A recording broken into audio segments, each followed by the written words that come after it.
السلام عليكم يا بنات. ده الجزء الثاني من الفيديو، بنتكلم فيه زي ما قلت لكم عن الويكلي بلان. الويكلي بلان دي عباره عن هي ايه؟ دي خطه للاسبوع. الويكلي بلان بيجي بالشكل ده. اوكي، بتطبعيها، دي ورقه بتطبعوها من على النت يا جماعه. الحاجات اللي موجوده كلها اللي انا هوريها لكم دي انا طبعاها من على ويب سايت. هو مش مصري طبعا، ولا عربي اصلا، عشان احنا ما عندناش كنا لسه فكره الويكلي بلان دي شويه. سوري، البلانر عامه هو ظهر دلوقتي. اول بلانر ظهر في اسكندريه وانا جبته ما عجبنيش وما عجبتنيش تقسيماته، فعملت البلانر بتاعي بايدي.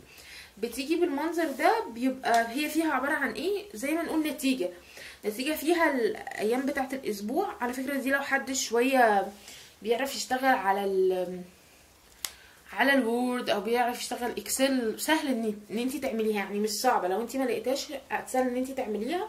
هتلاقوها بالعربي وهتلاقوها بالانجلش. انت تكتبي ويكلي بلان او هي ويكلي بلان في الجوجل، في السيرش عندك في الجوجل.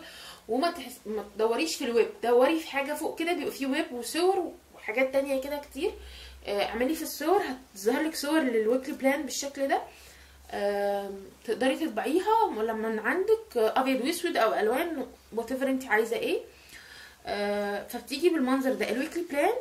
ده منظر، ثواني ابعدها لكم شويه. ادي ده منظر بيبقى هنا الايام بتاعه الاسبوع، وهنا بيكتب to do this month. المفروض ده انا عايزه اعمل ايه الشهر ده، وفي نوتس هنا معين. ده ممكن تطبعي بالشكل ده، او ممكن هتلاقي شكل عادي تاني يعني جايه كده بالعرض. ده المنظر بتاعها. دي بعمل فيها ايه الويكلي بلان؟ الويكلي بلان دي يا اما بحط فيها، هي عامه بحط فيها حاجات تخصني، حاجات تخص جوزي، حاجات اعياد ميلاد، خطوبه، فرح، حد بعد الشر عنده حاجه مش كويسه، حد عيان المفروض نروح نزوره، حد هيعمل عمليه المفروض ابقى واقفه جنبه، حد مثلا بعد الشر يا رب ربنا ما يجيبش اي حد اي حاجه وحشه، حد مثلا بعد الشر عنده عزاء او اي حاجه. المفروض ان انا بحطها في اليوم في الشهر ده. عرفت مثلا اني خلينا في حاجه حلوه، اني خطيبت اني واحده صاحبتي هتتخطب مثلا بعد اسبوع. انا ممكن من الناس اللي بسقط المواعيد عادي. ممكن افتكر يوم الخطوبه مثلا ذات نفسها، وابقى انا اصلا ما جهزتش حاجه اروح بيها. ما افتكرتش ان انا اقول مثلا لجوزي ان انا استاذنه يعني بالموضوع ده الاول.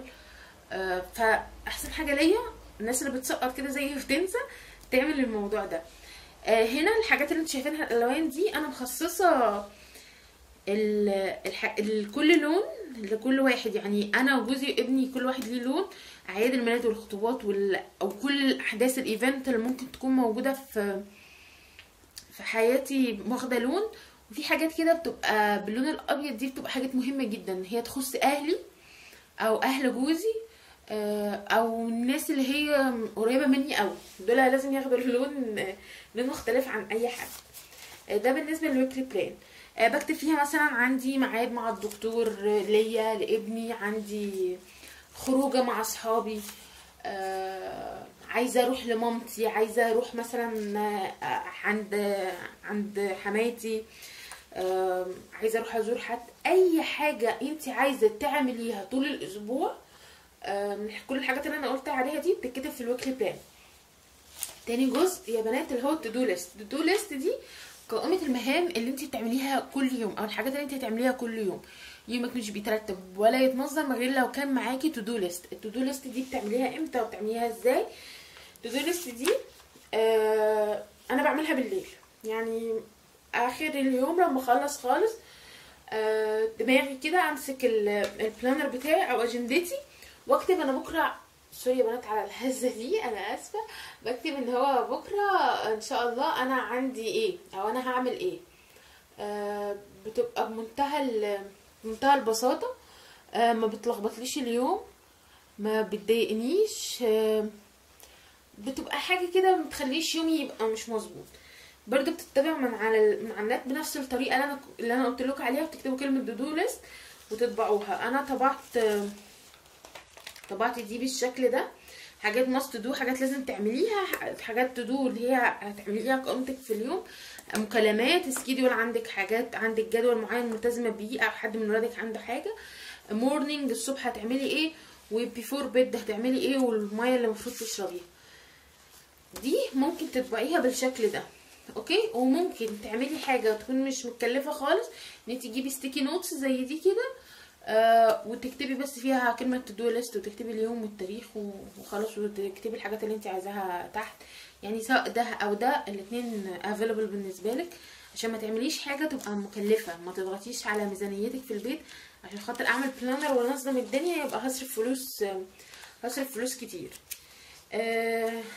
الجزء اللي بعد كده ان شاء الله هكلمكم فيه عن الجزء ده بتاع البيت، وبتاع حاجات كتير جدا هنتكلم فيها سوا ان شاء الله. هعملها لكم الجزء الجاي.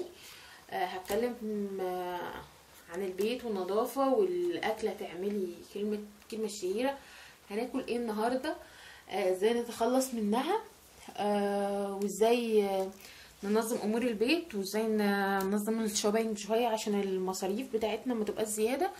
كل ده الجزء الجاي، استنوني في الفيديو الجاي، والسلام عليكم.